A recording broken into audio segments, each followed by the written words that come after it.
Hey guys, Kuzo here, back with another video, and in this video today is another installment of my redesign series. And in this one, we're going to be taking Genos from One Punch Man and redesigning his armor. I thought it'd be fun since One Punch Man is still ongoing with Season 2, and you know, Genos is one of those characters that a lot of people like with the cool hair, you know, with the cool eyes, and he's a cyborg, and you know, all that good stuff.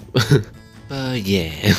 So when I was originally going into this design, basically I wanted to create armor that was a little bit more bulky than normal, because I kind of wanted it to be some like chaos armor, you know, hence the name of the video.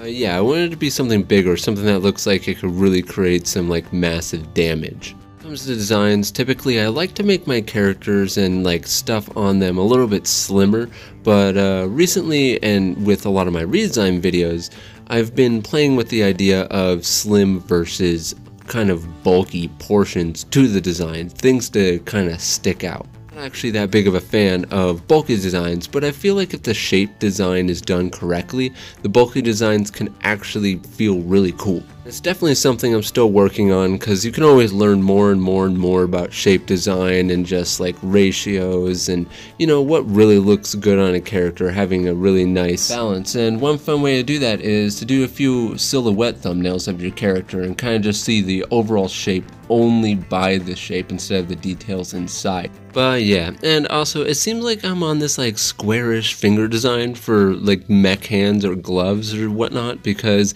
you know, I did that with my design for my main character of my new series. I'm doing Bounty's Gate, and then I did it with this one. I guess I just have a thing with like big blockish looking fingers or something. Nah, not actually, but it's definitely a design thing that I've really been falling into lately that I really like. But I can end up seeing myself later on, you know, looking back on it and being like, man, I put way too many blocky kind of mech fingers on everything that I draw. But then again, I guess there's the other options of just like normal fingers or like super skinny long looking ones too. Or, you know, tentacle fingers or something like that.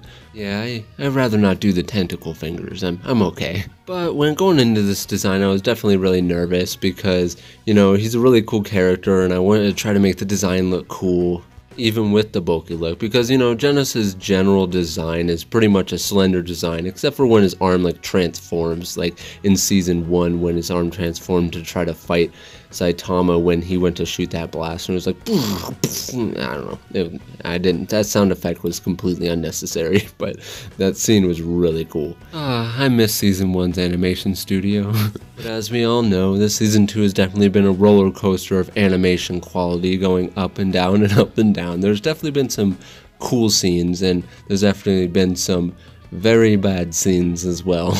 But one thing I do have to say is I am not a fan of how they render Genos' armor. It's this very weird kind of airbrush feel that just doesn't feel, you know, just doesn't feel as cool as that really punchy kind of shiny look. It has some shininess to it, but the airbrush feel makes it feel a lot less shiny and more so of like a dull shine. I don't know. End of the day, I'm not a big fan of it, but Genos is still cool and he still has some cool parts in it. But to get back to the design a little bit, with these pants I'm going to try to shade them in, and once again I'm a little confused on if I wanted to make it a solid black or not, and I ended up going with kind of a shaded black where it shows some very big shines on it, and I decided to try to go darker towards the bottom of the pants, even though they're supposed to be completely black pants, but those lighter parts are just supposed to be like heavy shines. Lately, I feel like I've been very confused on the black portions of the design if I wanted to make them solid black or have a lot more shine to them. I don't know what's going on.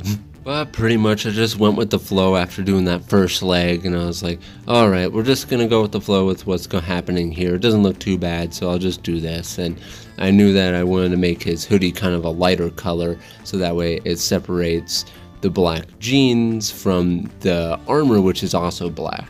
And it's actually funny because in the beginning stages of this sketch I didn't realize I was going to be making the armor black, and when I realized that I was like, oh no, because black armor a lot of the time is one of the hardest things to do, especially when, you know, there's a lot of shines that go into it. You just gotta know your way around, you know, shading metal a lot, which in all honesty I'm not very good at, which means I need to practice it more, that's for sure. Oh, and here we are actually shading the armor I was talking about. Another thing I was thinking about when I was drawing this armor, since it was black, I needed to decide whether it was going to be shining out from the inside of the arm, kind of like how Genos has that happening a lot when his arm transforms. It's like shining this really bright, yellow and orange out from the inside of his arm instead of like a very specific portion on the outside or something like that, like lines. So it looks like energy is really flowing through the inside of his cyborg arm. Since Saitama's arms actually do that and they light up from the inside, I ended up just keeping it how, it goes with the series. So I had it light up from the inside of the arm, and I wanted it to be like really bright as if it was like really hot on the inside of that arm. That way I could have some steam or heat coming out of the arm and overlapping with the black metal on the design in order to create this kind of cool effect, or at least, that was the plan. I went with these kind of long metal things sticking out from his arm as if they're opening up like flaps, similar to how his arm opened up in season 1 when he was going to shoot Saitama that we talked about. I wanted to make sure to incorporate something that was already part of his design. So I thought those flaps looked really cool, but when I went to draw them, it looked all strange and stuff. But I tried my best, so it just looks like weird things kind of popping out of the arm. When I was doing this design, I definitely thought of a bunch of other things I could actually do with this, and a bunch of other designs I could actually do in the future. So if you guys do like this kind of thing, definitely hit that thumbs up button, and let me know if you want to see a different variant of this design. In fact, when I first thought about using Genos for the Redesign series, I thought about doing him in a kind of cyberpunk setting, but I realized that, he is a cyborg and his design is already somewhat cyberpunk. I mean, technically I could say it's a cyberpunk redesign and actually just redesign his armor, and try to make it look a little bit more cyberpunky. I really just thought it was a little bit too close to cyberpunk already. But I'm not completely ruling out the idea of trying to put him in a cyberpunk-esque setting, because I could also, change other portions of his design, like his pants or something. No, I'm kidding. Definitely do a whole new design to his arms. So lately, when I've been doing designs for arms and just armor and stuff that goes on arms, I've been doing this thing where I really like making it bottom heavy, where the hands and bottom part of the arm is up to the elbow. I really like making that part a lot bigger than more so the arm up towards the shoulder area. I'll put some sort of armor piece on the shoulder that's also big as well. This time I actually put an armor piece with holes on the inner part of his arm in that middle section. Then I left the other side of it a little bit more open and less busy. I put a little dark spots in it to make it look like there's little pieces of metal kind of going through that section, and it's just so bright that there's this heavy shadow on one side of little pieces that are over there. And the section that I'm talking about is actually going to be coming up in a few seconds here. I'll actually start drawing it.